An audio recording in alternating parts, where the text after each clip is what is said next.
Okay, quick video here. I'm getting a hole in my wall from my door handle jamming into my wall when it's being opened too hard.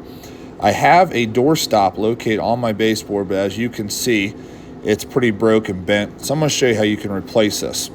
It's super easy. All you need is an adjustable wrench, and you're just going to loosen the old door stop about half a turn at a time until you can get in there with your hand and loosen up that way and unscrew it from the baseboard.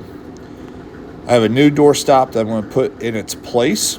These are super affordable. I'll put a link in the description below if you want to look into buying some of these online.